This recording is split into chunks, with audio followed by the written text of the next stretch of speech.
দেখে নিশ্চয়ই বুঝতে পারছেন আজকে আপনাদের সাথে এমন একটা রেসিপি শেয়ার করতে চলে এসেছি যার রেসিপি দেখতে পেলে বা কাটার প্রসেসটা জানতে পেলে আপনারা একদম খুশি হয়ে যাবেন।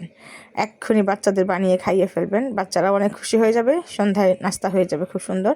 আর এটা একদম অতি সহজে করা যায়, অল্প খরচে অল্প কয়েকটা ইনগ্রিডিয়েন্টস দিয়েই তৈরি হয়ে যাবে আপনার এই রেসিপিটি। তো চলে যাচ্ছি মূল রেসিপি। এই জন্য লাগবে আমাদের কিছু লম্বা সাদা আলুগুলোকে খুব ভালোভাবে আগে খোসা ছাড়িয়ে ধুয়ে নিতে হবে। এরপর শাস্তিকের কাঠি আলুর ঠিক মাঝ বরাবর লম্বালম্বিভাবে ঢুকিয়ে এক মাথা এইভাবে বটির মাথায় ধরে এভাবে খালি ঘোরাতে হবে। ঘোরানোর সময় আপনার খেয়াল রাখতে হবে প্রত্যেকটা পিসের পাশ দিয়ে আপনার বটিটাকে নিয়ে যেতে হবে। এই যে এরকম বটিটাকে এমনভাবে ঘোরাবেন যে আপনি খেয়াল করতে পারবেন যে আপনার স্লাইসগুলো কতটুকু চিকন বা কতটুকু মোটা হচ্ছে।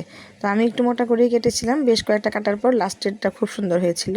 তো এইভাবে কাটার পরে যখন আপনাকে হাত দিয়ে আবার চেপে চেপে সামনের দিকে নিয়ে আসতে হবে, আবার একটু চেপে পেছন দিকে আনতে হবে। এইভাবে যতটুকু কাঠি লম্বা ততটুকুই আপনি লম্বা করতে পারবেন। চাইলে আপনি কাঠি আরও বড় নিতে পারেন। যত বড় নেবেন এই আলুটাকেই আরও ছড়িয়ে দেওয়া যাবে এবং আরও অনেক লম্বা হবে। সেক্ষেত্রে ভাজার ব্যাপারে একটু চিন্তা করতে হবে যে আমরা এত বড় কড়াই বা ফ্রাই প্যানে ভাজতে হবে। তো এই দেখেন কি সুন্দর করে আমার কাটা হয়ে গেছে। এবার আমরা মশলা মিশিয়ে নেব। এখানে পরিমাণ মতো হলুদ, মরিচ, ধনে, জিরা গুঁড়ো দিয়ে লবণ দিয়ে একটু মেখে নিলাম। প্রথমে ভেবেছিলাম যে এভাবে শুকনো গুঁড়ো দিয়েই করব, পরে আবার ভাবলাম যে না, আরেক জায়গায় দেখেছিলাম যে ওরা মশলাটাকে একটু পানি দিয়ে করে, তো ভাবলাম এইভাবে করে দেখি, তাহলে মশলাটা একটু গায়ে লেগে থাকবে।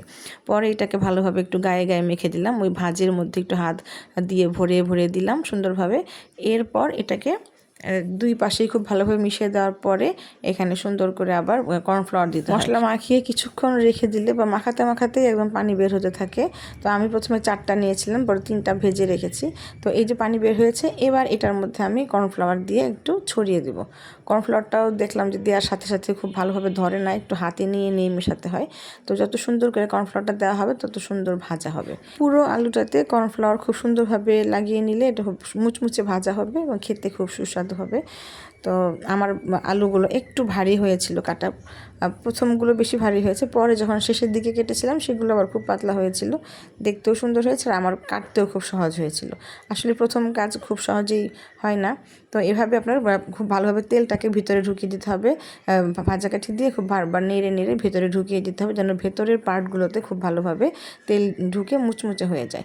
এই তো আমার ভাজা তৈরি হয়ে গেছে। এবার আমি এটাকে সস দিয়ে খাবো। এটা অনেকে টমেটো সস দিয়ে খেতে পারেন বা যে কোনোভাবে খেতে পারেন। তো এটার জন্য রোদেলা নতুন একটা সস তৈরি করেছিল, খুবই ভালো লেগেছে। পাকা টমেটো কুচি কুচি করে কেটে সেখানে মরিচ, কাঁচা ধনেপাতা, পেঁয়াজ, রসুন কুচি সব দিয়ে, অলিভ অয়েল, লেবুর রস, লেবুর একটু খোসা কুচি সব কিছু দিয়ে খুব ভালোভাবে মেখে নিলেই তৈরি হয়ে গেল এই মজাদার সস।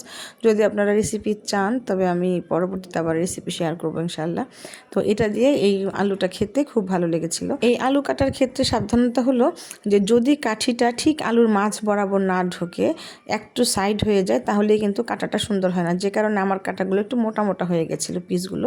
তবে ঠিক মাঝ বরাবর ঢুকলে কাঠির চারপাশে সমান পরিমাণ আলু থাকে এবং খুব সুন্দরভাবে ভাজাও হয়, কাটাটাও সুন্দর হয় এবং স্লাইসটা পাতলা করা যায়। তো যাই হোক, যেমনই হয়েছে ভালো হয়েছিল।